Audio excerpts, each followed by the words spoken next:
예, 문재인 대통령이 정세균 전 국회의장을 이낙연 총리의 후임으로 지명했습니다. 정 총리 후보자는 국민에게 힘이 되는 일이라면 마다하지 않아야 한다는 판단으로 총리 지명을 수락했다고 밝혔습니다.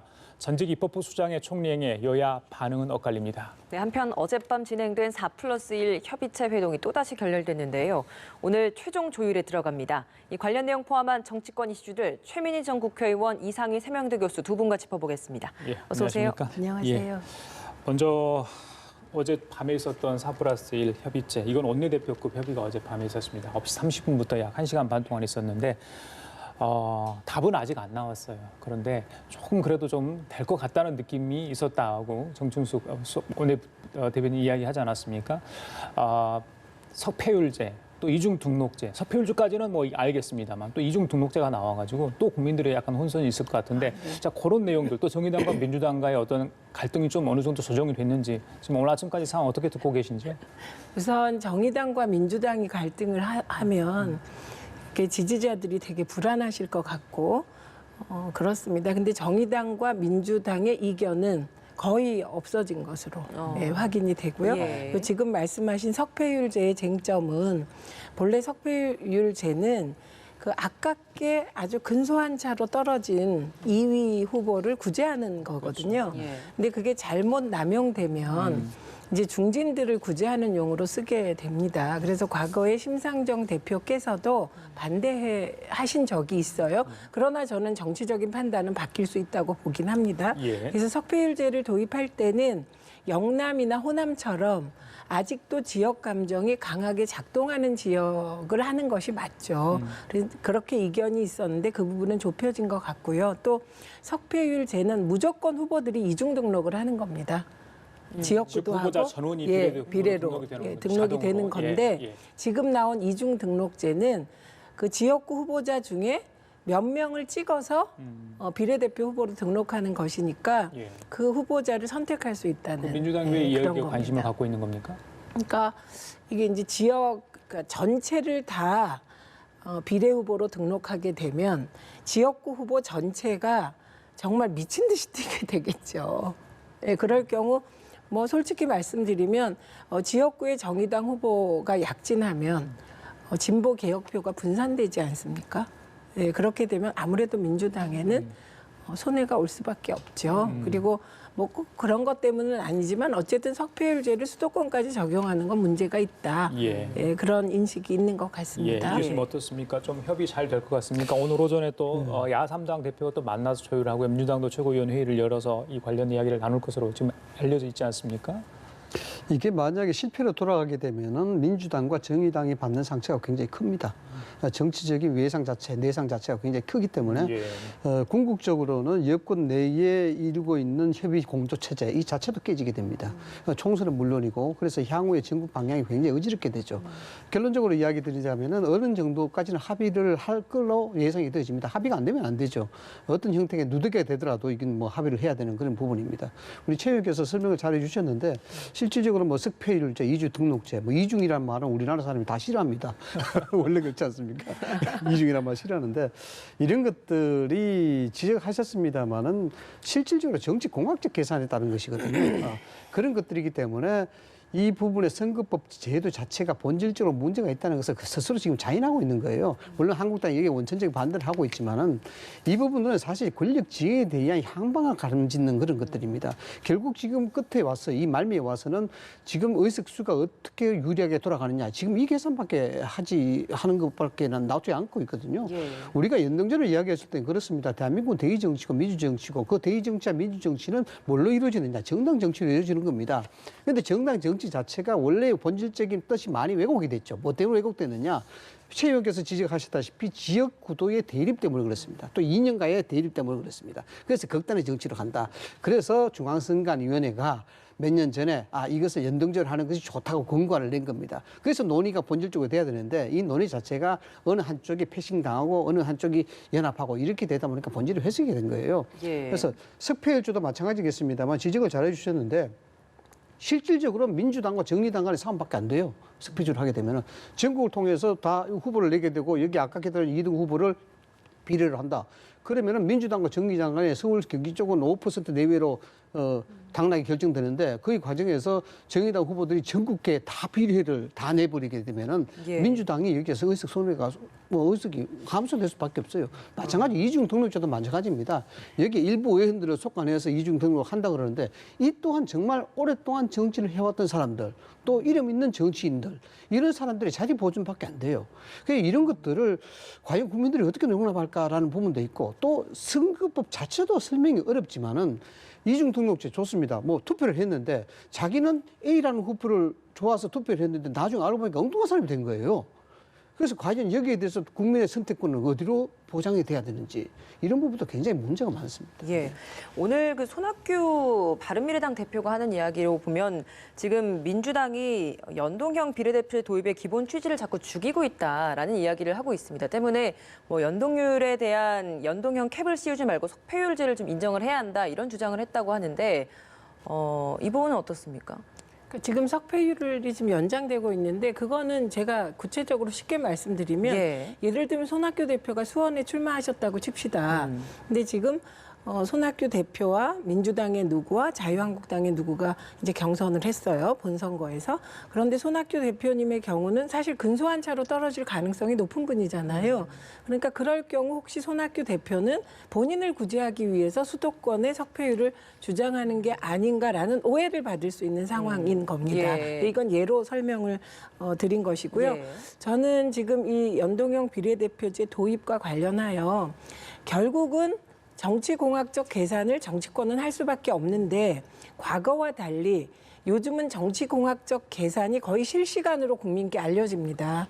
이렇게 되면 국회 전체가 정치공학의 늪에 빠지는 아주 안 좋은 영향을 주게 됩니다. 그래서 예. 연동형 비례대표제는 어쨌든 국회를 조금 더 낮게 하자고 도입한 개혁안인데 이것이 정치공학으로 비추어져서 개혁의 취지가 퇴색돼 가면 안 되잖아요. 그러니까 이럴 때 집권 세력인 민주당은 빨리 이 논의를 종식해야 되는 것이죠. 그러니까 민주당에서는 민주당의 경우는 사실 의석을 어떤 경우에도 현행 선거구제보다는 10석 이상 잃는 것이거든요. 그런 양보를 했는데 정치공학적 판단을 하고 개혁적이지 않다는 비판을 받으면 저는 민주당의 경우 어떤 경우는 그냥 원안 표결하자 이렇게 나갈 수 있고 예. 나가야 한다고 봅니다. 뭐 손학규 그렇게 대표, 네, 손학규 대표가 지금 바른미래당 측의 대표이기 때문에 4+1 공조체제 안에 들어가 있는 당 아니겠습니까? 근데 앞서서 이제 민주당과 정의당이 어느 정도 의견은 좀 일치가 됐다라고 했는데 그럼 지금 이 이야기에 따르면 바른미래당 측과는 지금 또 좀 이견이 있는 겁니까? 좀 아까 말씀하신 예. 그러니까 민주당과 정의당의 석패율제에 대한 이견이 정의당은 전국적으로 석패율제를 도입하자고 했는데 민주당은 도입하더라도 지역 갈등이 심한 영원함만 하는 것이 취지에 맞다고 주장을 한 것입니다. 그러니까 정의당은 이 부분에 대해서 받아들일 수 있는 거죠. 그런데 그 정의당과 민주당이 갈등하는 것처럼 보였으나 이견인 예. 것처럼 보였으나 사실은 바른미래당의 일부죠. 지금 바른미래당을 ABC로 해야 될 것 같은데 예. 어쨌든 손학규 대표의 바른미래당이 전국적 석패율에 더 관심이 많았을 수도 있는. 그러니까 맞습니다. 이 방정식이 너무나 복잡한데 이 복잡한 방정식대로 예. 국민께 자꾸 알려주면 국민은 이게 정치공학적으로 보기 때문에 연동형 비례대표제의 본래적 개혁 취지가 훼손되기 때문에 저는 집권 여당이 조만간 결단을 하지 않을까 싶습니다. 이 협상이 오늘 내로 안 되면 그냥 원안을 상정할 수밖에 없는 상황으로 예. 보이긴 합니다. 예, 알겠습니다. 자, 잘 되면 오늘 아니 내일 본회의 열릴 가능성도 있다고 하니까요. 그 문제는 저희들이 이제 어제부터 AB 후보 등록 시작되지 않았습니까? 정치 신인들에게 정말 불리한 겁니까? 예, 예전에 우리 이 교수께서도 선거 좀 뛰어들 적도 경험도 있으셨잖아요. 낙선했습니다. 예, 제가 굳이 이야기 안 하는데 말씀하셨어요. 예, 그런 경험도 있으신데 이렇게까지 깜깜하게 보니까 그러니까 묶이는 선거 또 나가는 선거고 어디를 가야 될지 모르니까 정치 신인들은 정말 백방으로 뛰어다닐 수밖에 없는 것 같아요. 20대 총선에서도 사실 깜깜이 선거였습니다. 이게 가장 중요한 게 선거구 획정이거든요. 선거구 획정은 법상에 따지면은 선거일 1년 전에 다 확정을 해줘야 되는 겁니다. 그래서 뭐 어떤 구역에 어떤 룰로 이 시합이 저런 게 될 것이다. 이걸 뭐 당연히 미리 이야기를 해줘야 되죠. 쉽게 이야기하자면은 룰도 모르고 경기장 장소도 모르는 상태에서 선수들이 경기에 뛰어들어야 되는 그런 환경이 되는 것이죠. 이런 상황에서 실질적으로 뭐 225도 75를 하게 되면은 이미 언론에 알려진 바와 같이 약 뭐 28개의 지역구가 없어지는데 여기에 영향받는 의석수가 굉장히 많습니다. 그래서 이게 이제 부결될 것이다 이러는데 바로 그것이죠. 정치 신인들은 정말 발로 뛰면서 명함을 다 나눠줘야 되고 여기에 대해서 인지도를 높여가야 되는데 자기 선거가 어떻게 될지 모르는데 무슨 그걸 보장으로 해서 뛸 수가 있겠느냐 이런 뭐 기본적인 의문점에 따지는 겁니다. 그래서 이 부분은 굉장히 좀 문제가 많은 거죠. 근데 저 말씀은 지금만 그런 게 아니에요. 20대 저는 분구 지역에 나갔는데 2월에 분구가 결정났습니다. 그래서 후보들은 그 기존 지역에 등록을 하고 그리고 분구가 사실 어떻게 될지 모르는데 제 경우는 게리맨더링이 돼서 민주당이 아주 불리한 지역이 돼버렸습니다. 그럴 때 이제 후보들은 어디로 가지? 이렇게 하는데 뭐 하여튼 그래서 그런 불리함은 이번 선거제도 개편과만 직결된 사안은 아니다. 이 말씀 드리고 그다음에 그렇게 하면 안 되죠. 1년 전에 선거구제가 획정돼야 되는데 이렇게 자꾸 직무유기하는 국회를 어떻게 해야 될지 답답합니다. 저희들 국민들도 그러실 것 같고요. 그러나 지금은 할 말이 없는 게 이게 누구에겐 불리하고 누구에겐 안 불리하면 문제가 되는데 모두에게 불리하다는 겁니다. 모두에게 적용되기 때문에 사실 현역 의원들도 지역구를 가지고 있는 의원들도 불리한 겁니까? 현역 의원들은 늘 안 불리해요. 기득권이기 그러니까요. 때문에. 제가 그러니까 그걸 그건 해당이 안 예, 되죠. 예. 근데 정치 신인에게도 불리하지만 현역 의원도 덜 불리하지만 이 조건은 똑같으니까요. 왜냐하면 현역 의원 지역구가 여러 동으로 되어 있는데 A라는 동은 나에게 불리한데 이게 나중에 이제 지역구 조정에서 나가버리면 좋겠죠. 그런데 지역구 조정에서 나에게 불리한 지역을 내보내고 선거를 치르면 현역 의원이 더 좋겠죠. 그런데 불확실성은 현역 의원에게도 있습니다. 근데 상대적으로 덜 불리한 거죠. 근데 이런 모습은 정말 안 좋은 것 같습니다. 저는 잠깐 뭐 아까 우리 선거구 깜깜이 얘기하시다 말았는데 잠깐 정리를 그래서 해주실까요? 이게 정리하자면 지역구 국회의원들도 깜깜이 상태에서 치르면 불안 요인이 있는데 정치 신인은 더 불안하다는 거지 모두가 공평하게 지금 이 제도에 영향을 받기 때문에 여야의 정파성 문제가 없으면 크게 문제되지 않는 게 우리나라 관행이라는 거고요. 그런데 상대적으로 공수처법이나 검경수사권 조정법은 이게 검찰 개혁의 측면에서 국민들이 알고 계시고 선거제도 개편안은 이게 정치 개혁인지 아닌지 국민들께서 판단하기 어렵기 때문에 계속 선거제도 개편안에 발목 잡혀 있으면 진정한 개혁적 의미의 검찰 개혁이 퇴색될 수 있기 때문에 마치 종속 변수처럼 될 수 있기 때문에 아마도 민주당은 그 정치적 유불리를 넘어서 그 개혁적인 선명성을 확실히 해야 되지 않을까 싶습니다. 전체 250개 지역인데 뭐 오늘 아침 언론을 보니까 어제 473명이 등록했더라고요. 이게 20대 총선보다는 그 당시에는 513명이 등록했는데 많이 이제 줄어들었죠. 이게 이제 선거법 제도가 어떻게 바뀌느냐에 따라 이제 불안 심리가 그대로 이제 적용이 됐다 보는데 지적하시다시피 뭐 현역 국회의원이나 입 후보자들만 다 같이 문제가 되는 것이 아닙니다. 이게 유권자들한테 특히 많은 문제가 됩니다. 이게 일종의 불확실성의 늪에 빠진다는 것이거든요. 선거 제도가 불확실성이 있으니까 여기에 대해서 어떤 총선에 대한 관심 자체가 굉장히 현저하게 줄어들게 되는 부분이 있고요. 또 이렇게 되다 보니까 우리 후보에 어떤 새로운 인물이 오는가에 대해서도 사실상 정보가 굉장히 제한될 수밖에 없습니다. 이런 부분들은 유권자들한테 상당히 문제가 많이 제기될 수 있는 부분입니다. 다른 이야기 좀 해보도록 하겠습니다. 한국당이 연이틀 국회 집회를 좀 이어가고 있습니다. 이틀 전에는 국회 본관 앞에서 규탄 대회를 하다가 국회가 좀 아수라장이 됐는데 그 후에는 이제 국회 밖에서 집회를 하고 있습니다. 먼저 이 교수님께 좀 여쭤보겠습니다. 한국당의 이 같은 장외 여론전이 일정 부분 좀 효과는 있다라고 보십니까? 일종의 이제 지지층에 대한 결속 이 부분들은 뭐 충분하게 효과가 있다고 봐야 되겠죠. 뭐냐 그러면은 내부 갈등이 있을 때는 외부로 시선을 돌리는 겁니다. 이것이 이제 정치의 기본적인 전술입니다. 실질적으로 예. 각 정당이 내부 갈등을 효과적으로 마무리하기 위해서는 외부와의 투쟁 자체를 끌어올리는 그런 그 역할을 하고 있는데 지금 상황에서는 한국당은 이 투쟁 자체가 장외든 장내든 절실할 수밖에 없는 그런 상황이 되죠. 첫 번째 뭐냐 그러면은 지금 4+1 협의체가 움직이고 있고 한국당은 어쨌든 어떤 이유에든지 간에 패싱이 되고 있고 사실상 왕따가 되어 있는 그런 상황에서 본인들의 정체성과는 다른 어떤 형태로 자꾸 전국 방향으로 흘러가고 있으니까 이걸 어떤 형태든지 물리적 수단을 강구하든지 막아야 되겠다 이런 대전제가 있습니다. 예. 그러나 다만 이제 안타까운 것은 실질적으로 이제 국회의사당에서 보여준 어떤 집회 여기서 보여준 물리적 충돌 이 부분이 좀 안타깝다는 것입니다. 뭐 그럴 수밖에 없는 그런 처지가 있다 하더라도 실질적으로 뭐 법령상 국회 경내에서 물리적 충돌하거나 집회 자체는 법령으로 금지가 되어 있습니다. 예. 이건 다원적 민주 체제에서 국회의사당이 상당히 많은 의견을 공존하게 됐고 여기에 협의하고 합의하라는 그런 합의의 정신이 국회의사당에 들어가 있거든요. 예. 이걸 야당 대표가 그걸 몰랐을 리는 없는데 여기에 대해서 아무리 물리적인 힘을 발휘할 수밖에 없는 국정 상황에 한계가 있다 하더라도 야당 대표의 입장으로서는 그걸 상황 관리를 잘해줘야 된다. 이 전술적 측면에서 상당히 아쉽다라는 점을 좀 말씀을 드릴 수 예, 있습니다. 상황 관리 얘기를 해주셨어요. 민주당은 한국당이 조직적으로 그런 모습을 연출되도록 방조했다, 연출되는 장면이 이런 이야기고 한국당은 한교안 대표가 마치 주저다로 돼 있는 게 이거 애국 보도다 이런 이야기를 하고 있습니다. 정의당과 민주당이 지난 엊그저께 있었던 그런 사태에 대해서 관련자, 한교안 대표나 뭐 심재철 원내대표 다 뭐 고발을 하지 않았습니까? 예. 고발할 수밖에 없죠. 저거 명백한 불법 폭력 집회입니다. 국회 안에서 깃발 드는 거 허용되지 않습니다. 그리고 그 들어진 깃발이 뭐 태극기, 게다가 성조기, 거기에 이스라엘기까지 등장을 하고 각종 그 깃발이 난무했습니다. 근데 저런 불법 폭력 집회에 저렇게 황교안 대표가 화면에 비치듯이 예. 같이 있는 것만으로 문제가 되죠. 그리고 저는 황교안 대표께 조금 이상한 것은 법무부 장관 출신이시잖아요.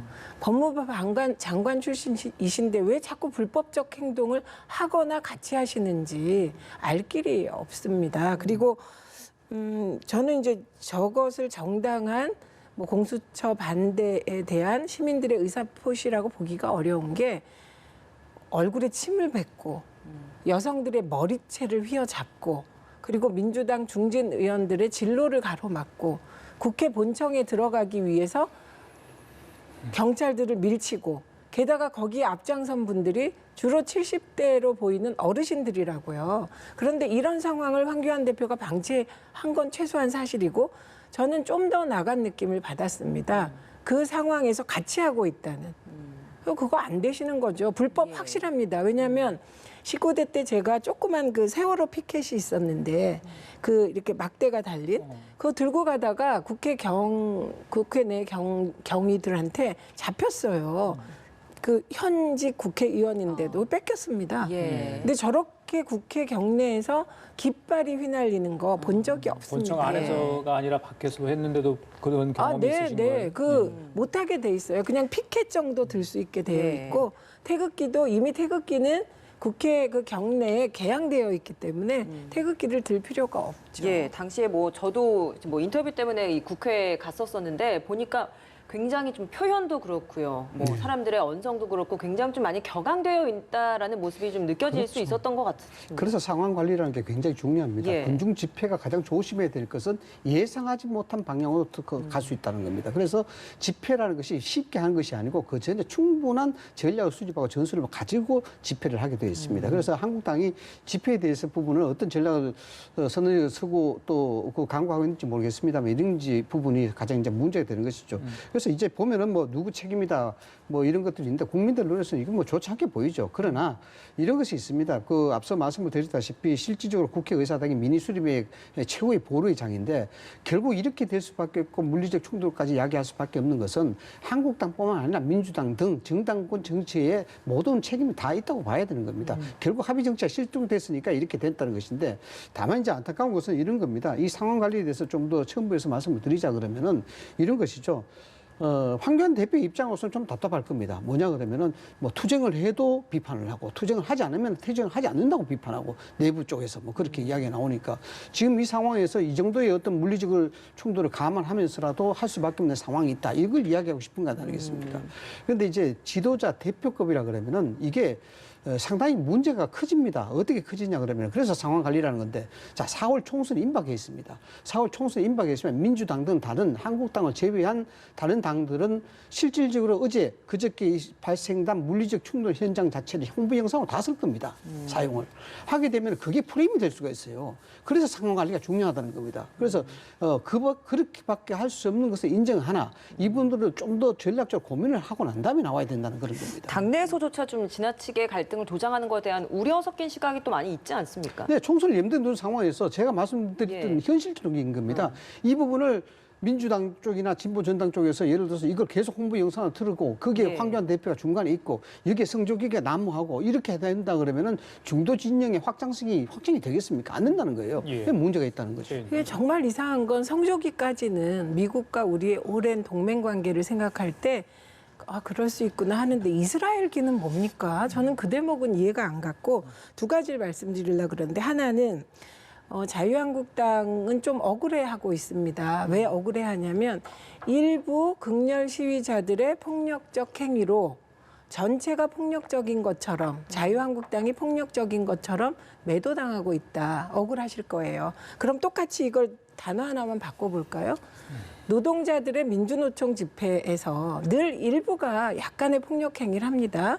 그런데 늘 민주노총 다수를 폭력적이라고 비판해 온 게 제1야당이었습니다. 그리고 지난 4월만 해도 민주노총 관계자들이 노동 관련 집회를 하다가 국회를 넘어가려고 했잖아요.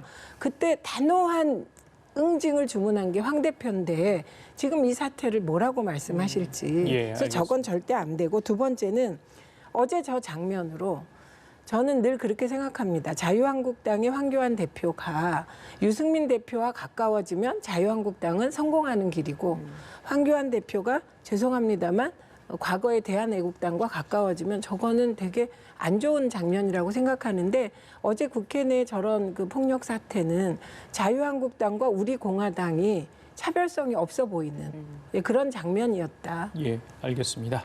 다른 주제를 좀 다뤄보겠습니다. 어제 문재인 대통령이 문재인 정부의 두 번째 총리 후보를 지명을 했습니다. 예상대로 정세균 전 국회의장입니다. 6선의 국회의원이죠. 대통령이 직접 나와서 지명 발표를 했습니다. 어제 발표 내용 잠시 들어보고 오시겠습니다. 후보자는 우선 경제를 잘 아는 분입니다. 성공한 실물 경제인 출신이며 참여정부 산업부 장관으로 수출 3천억 불 시대를 열었습니다. 또한 6선의 국회의원으로 당대표와 국회의장을 역임한 풍부한 경륜과 정치력을 갖춘 분입니다. 무엇보다 정세균 후보자는 온화한 인품으로 대화와 타협을 중시하며 항상 경청의 정치를 펼쳐왔습니다.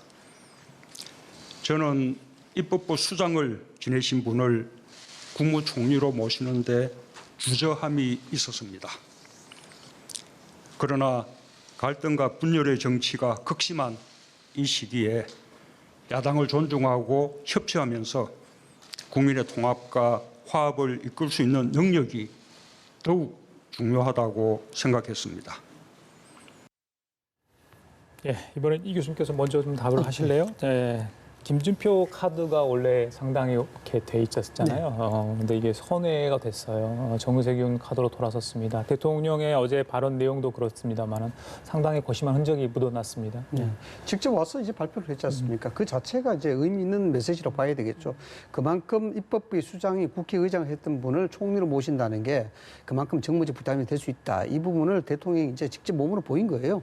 그래서 발표를 직접 했지만 그 발표에 대한 배경 자체 자체도 화합과 통합의 방점이 있고 경제에 대한 부분을 그대로 이어지는 것 아니겠습니까? 좀 안타깝다 그러면은 김진표 총리가 역시 경제에 대한 부분들은 실무 경제통으로 상당히 이미지가 강한 분인데 민노총이라든가 일부 진보 진영에서 반대하는 데서 이것을 이제 철회했거든요. 이런 부분들은 뭐 진작에 좀 그대로 초질과 밀고 나갔으면 어땠을까라는 부분이 좀 아쉽고 예. 가장 중요한 것은 인사적 측면에서 이걸 해석하자 그러면 세 가지 점에서 인사를 했다라고 이야기를 할 수가 있습니다. 첫 번째는 인사청문회에 부담을 주는 부분, 그 다음에는 경제 중심의 여론을 그대로 끌고 가겠다는 부분, 그 다음에 세 번째가 참 재미있는데요. 세 번째가 뭐냐면은 여권 중심의 힘에 대한 균형을 유지하겠다는 부분이 있습니다. 뭐 제 개인적인 해석입니다만 이 세 번째 부분은 뭐냐 그러면은 이낙연 전 총리가 만약에 당으로 복귀를 하게 되고 총선을 무사히 뭐 선대위원장을 하든지 간에 총선을 성공으로 이끌겠다라고 보면은 이제 당 체제는 완전 이낙연 체제로 넘어가는 것이 됩니다. 지금 현재 여론조사에서 1위를 달리고 있기 때문에 여기에 대해서 이낙연 체제가 공고히 되는 그런 형태가 되죠. 그렇게 되면 어떤 현상이 벌어지냐 그러면은 대선 체제로 바로 조기에 갈 가능성이 있습니다. 여기에 램덕이 발생할 가능성이 굉장히 높아지게 되죠. 청와대보다는 당의 눈치를 봐야 되는 그런 형태가 되는데 그렇게 되면은 정세균 카드가 아주 절묘한 한 수가 될 수가 있습니다. 예. 어떤 절묘한 한 수가 되냐면은 첫 번째 호남의 지지 기반이 이낙연 총리로 해서 유지됐는데 호남의 총리가 빠지면서 그 공백을 호남의 총리가 그대로 유지하게 되는 그 호남의 지지세를 계속 견인해가는 그런 효과가 있죠. 그 다음에 이낙연 총리로 가는 부분들은 또 다른 대권 후보를 양산시키는 그런 효과가 있습니다. 즉 정세균 국회의장이 총리를 하면서 여기에 대해서 대권 후보라 잠재적 후보로 또 등장하게 되는 그런 절묘한 어떤 여권 내의 힘의 균형을 유지할 수 있는 그런 정무적인 판단을 할 수가 있다는 겁니다. 예, 그래서 알겠습니다. 그런 식으로 해석을 예, 조금 이따 좀 더 자세한 내용들은 저희 한두 가지 더 질문을 드릴게요. 예. 우선 대통령께서는 이낙연 총리 지명하실 때도 직접 나와서 설명하셨습니다. 그러니까 저것은 국무총리라는 지위의 위험에 대해서 대통령께서 이제 국민들께 같이 확인하는 것이고 대통령께서는 그런 식으로 처리를 하시는 거죠. 존중하는 겁니다. 국민도 총리도. 그다음에 정세균 의장님은 저는 정말 적격이라고 오래전부터 생각을 해왔습니다. 근데 그게 꼭 그 다른 사람이 적격이라고 생각하는 것보다 더 중요한 건 당사자가 하고 싶어야 하는 것인데 아마도 다른 정치적 그 미래를 계산하고 그에 따라 이제 스케줄을 짜신 것 같습니다. 근데 이번에 이렇게 총리직을 수락하신 것은 그런 개인의 정치적 프로그램을 중단하고 대통령의 부름에 응해 주신 것이라 대통령 입장에서 보면 굉장히 고마운 결단인 것 같습니다. 그리고 예. 정세균 전 의장님에 대해서는 뭐 만나보신 분은 다 아시겠지만 정말 좋은 분입니다. 그 좋다는 게 그냥 겉으로 좋은 게 아니라 예식장에 가도 아주 그 당직자 한 명의 예식장에 가도 처음부터 끝까지 있고 부모님께까지 인사를 하는 그런 아주 세심한 것까지 되게 좋은 분이라 그런 모든 면이 야당 의원들께도 통하지 않을까 싶습니다. 예. 정세균 이제 뭐 총리 내정자라고 내정자죠. 이야기를 해야겠죠. 뭐 이런 지명에 있어서 경제 살리기와 국민 통합에 주력을 하겠다라는 뭐 지명 소감을 좀 밝히기도 했습니다. 잠시 또 이 내용도 들어보도록 하겠습니다. 우리 국가가 안팎으로 매우 어려운 시기에 제가 총리라고 하는 중책에 지명되어서 무거운 책임감을 느낍니다. 국민에게 힘이 되는 정부가 될 수 있도록 혼신의 노력을 다할 작정입니다. 경제 살리기와 국민 통합에 주력하겠습니다.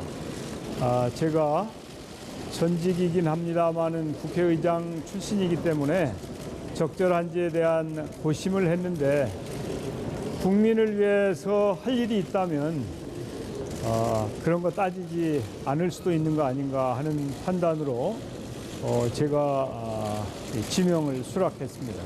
국회의장을 하면서 여야 간에 대화를 하고 또 협치를 하는 시도를 열심히 해왔기 때문에 그런 연장선상에서 야당과의 소통 그리고 또 국회와 정부와의 소통을 강화해서 결국은 국민에게 힘이 되는 그런 정부가 될 수 있도록 최선을 다할 것입니다. 예, 이제 야당과의 소통 그리고 국회와 정부와의 소통에도 뭐 힘쓰겠다라는 마지막 말이 좀 많이 눈길이 가는 것 같습니다. 아무래도 지금 이 국회 상황이 두 양갈래로 좀 갈라져 있는 이 상황이기 때문에 정세균 총리 내정자의 지명이 좀 이 부분에 있어서는 어떤 역할을 할지도 좀 주목이 되네요. 육선 국회의원이고 뭐 대외 안팎으로 상당히 온화한 성품을 가지고 있고 협치 잘할 것이다. 예. 이런 것이 대외적인 평입니다. 세간의 평인데 예를 들어서 이제 실질적으로 야당을 좀 배려하고 야당에 대한 협치를 좀 더 강화하기 위해서 인사를 한다 그러면은 탐팽적으로 써야 되겠죠. 돌림막기식 인사가 아니고 전혀 어떤 야당 쪽에 진영이 있는 사람이라든가 이런 사람들을 전격적으로 기용을 해서 야당의 입장을 반영하는 그런 인사형이 돼야 되는데 일단 뭐 그렇게 나는 것은 레토릭에 불과할 것이다. 이렇게 보고요. 예. 그래서 제가 이제 내정 발표가 난 다음에 민주당 의원하고 통화를 한 번 한 적이 있습니다. 그래서 통화를 하면서 제가 이렇게 물었죠. 이거 돌려막기 아니냐라고 물으니까 그분이 하는 얘기가 뭐 이름은 밝힐 수 없습니다만 실사구시가 아니냐라고 이야기를 하더라고요. 그래서 실사구시라는 게 뭔 뜻이냐 그러니까 이게 이제 상권 분립에 대한 부분이 도덕적인 비난을 받을 수밖에 없다. 당연하지 않습니까? 예. 대한민국은 입법부, 사법부, 행정부로 분리가 돼 있는데 입법부 수장이 행정부 2인자로 가는 것이니까 이건 당연히 비판을 받을 수밖에 없겠죠. 그래서 이걸 실사구시로 봐달라 이러는데 이건 정말 잘못된 해석이거든요. 뭐냐 그러면은 상권 분립이라는 것은 사람의 몸으로 따지면 뼈대와 같은 것입니다. 그것은 어떤 형태든지 이것을 균형을 잡아줘야 되는 것이고 그래서 중심을 잡아줘야 되는 것이 뼈 아니겠습니까? 그런데 이 부분들을 사실상 왜곡을 좀 시키는 부분이 있죠. 여기도 국회의장이 지금까지 계속 대통령의 절대적 권한, 그 독점적 권한을 견제하는 그런 균형에서 갑자기 행정부의 2인자, 헌법에 보장된 대통령의 임명권을 가지고 있는 총리를 갖단 말이죠. 그런 상황에서 어떻게 이런 상권 분립이 유지될 수 있겠느냐. 이거 오히려 행정부의 권력을 더 강화시켜주고 입법의 권한을 현저하게 떨어뜨리는 그런 시각적 효과, 상징적 효과를 만들어줄 수 있냐. 이건 뭐 빼도 박도 못하는 비판에 시달릴 수밖에 없는 예. 거죠. 의전서열 2위인 국회의장이 의전서열 5위인 국무총리 행정부 수장으로 가는 부분이 어떻게 보느냐. 대통령도 고민을 했고 본인도 숙고를 했다 하지 않았습니까? 근데 이게 시각차가 있는 것 같습니다. 저는 오히려 국가서열 2위, 5위 이런 개념이 머릿속에 국민들이 그렇게 강하게 있으실까? 이거는 그 상층부 엘리트들이 더 민감한 게 아닐까? 이런 생각을 좀 했습니다. 그리고 민주당이나 문재인 대통령은 노무현 대통령 때부터 그런 권위 의식이 상대적으로 적은 건 사실이고 그 권위가 좋은 걸까요? 그래서 이건 근본적인 문제 제기를 해보고 예. 근데 말은 나올 수 있을 것 같습니다. 국회의장이 그렇게 하면 좀 이상하다. 그 정도지. 이게 상권 분립에 어긋난다든가 상권 분립을 훼손하는 데 대해서는 동의할 수 없는 게 상권 분립이 그렇게 허술한 체제가 아니고 도대체 상권 분립이 어떻게 훼손될 것이란 말인가? 곰곰 생각해 보면 약간 좀 과한 비판이고요. 저는 이회창 총리를 생각해 봅니다. 그분이 대법관이다가 총리 오셨어요. 오히려 칸막이로 따지면 입법부와 행정부보다 행정부와 사법부가 더 칸막이가 강해야 하는 거잖아요. 근데 이회창 총리가 대법관인데 총리로 왔단 말이죠. 그때 저는 상권 분립 훼손이라는 말을 들어본 적이 없습니다. 그래서 그리고 훼손되지도 않았고 이회창 총리는 대쪽 총리로 국민들의 지지를 받으셨고 결국은 대권 후보까지 되셨거든요. 그래서 그 부분은 이제 워낙 이건 세대차도 좀 있을 것 같고 받아들이는데 그러나 뭐 이상하다라고 비판은 할 수 있을 것 같지만 지나친 비판은 좀 그건 또 안 맞는 것 같습니다. 그래서 예. 앞으로 말씀하신 대로 입법부를 존중하는 총리 그리고 대통령께서 좀 더 권한을 많이 주는 정말 책임 총리 이렇게 하시면서 잘 해나가시면 그런 우려는 불식될 거고 아까 이제 야당과의 관계 말씀하실 때 중요한 건 이런 게 있습니다. 21대 국회에서 일할 분이세요. 21대 국회와 파트너십을 형성할 총리세요. 지금 국회는 아니고. 왜냐하면 인사청문 인준 통과하면 그렇죠. 인준 통과하는 시간이나 고려하면 거의 그때는 20대 국회는 작동 안 할 때일 것 같고요. 그런데 중요한 거는 사실은 리더십과 팔로우십이 있으면 팔로우십도 중요한 게 예를 들면 공수처 논의를 합니다. 그런데 공수처장의 독립적 인사를 중요시하면 논의가 돼요. 근데 공수처 자체를 반대하면 논의가 안 되는 것이거든요. 그래서 이거는 국회와의 소통은 그건 국회도 책임이 있고 특히 야당이 팔로우십에 좀 더 신경을 써줘야 되는 측면도 있다고 말씀드립니다. 예. 예. 아까 이 교수께서 설명해 주실 때 당내 역학관계 힘의 균형을 고려한 어떤 그런 인사일 가능성이 있다 이런 뭐 지적도 해주셨습니다. 그래서 마저 여쭤볼게요. 이낙연 총리의 행보 글쎄요 이제 뭐 정세균 전 국회의장한테 자리를 물려주게 되게 된 거 아니겠습니까? 나중에 통과를 하게 된다면요. 과연 종로로 나가게 될지, 그러니까 지역구를 갖게 될지, 뭐 지역구가 종로 아닐 수도 있겠죠. 그러니까 아니면 비례대표로 나가는 건지, 아니면 뭐 다른 역할을 하게 될지 어떻게 지금 당에서 보고 있고 또 개인적으로는 최 의원께서는 어떤 생각을 갖고 계십니까? 그러니까 저는 이낙연 총리께서 정세균 의장님이 후임 총리로 오는 것에 대단히 만족하실 것 같아요. 제 느낌상. 왜냐하면 아주 잘한 총리인데 떠나시고 났는데 총리가 잘 못하거나 불안하면 마음이 안 좋으실 것 같고요. 근데 정세균 의장님도 이낙연 총리 못지않게 하실 것 같으니까 일단 안심하실 것 같다.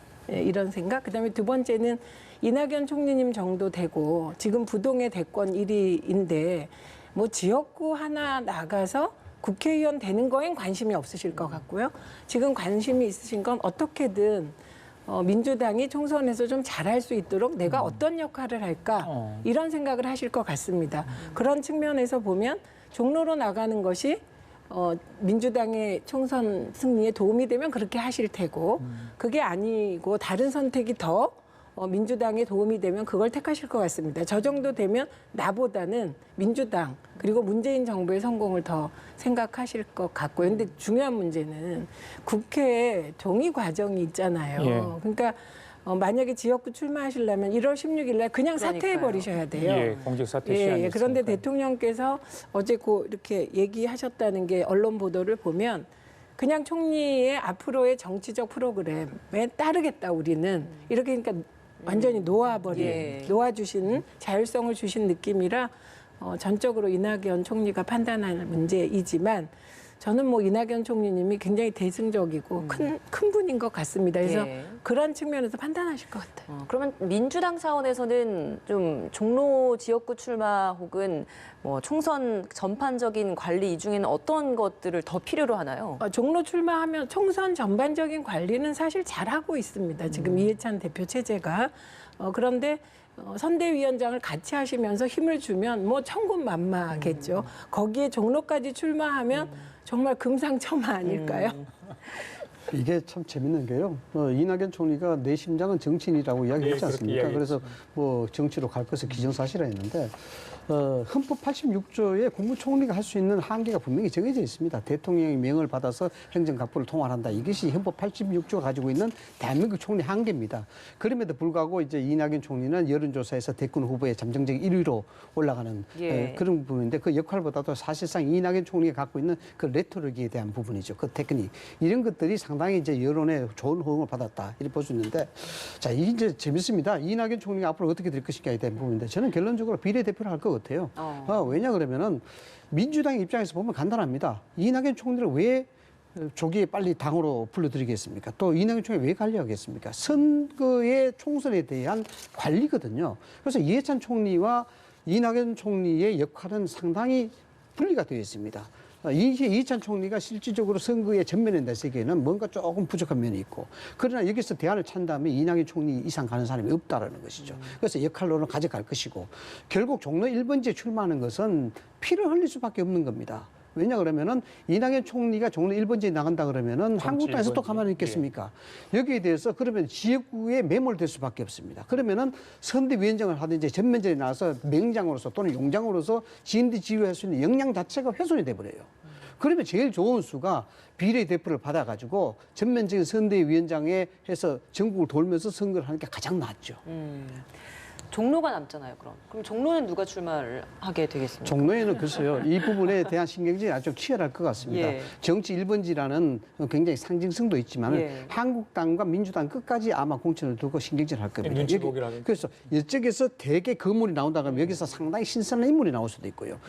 황교안 총리하고 이낙연 총리가 붙을 가능성은 없습니다. 황교안 황교안 대표가. 대표. 왜냐 그러면 서로 손이 나는 장사거든요.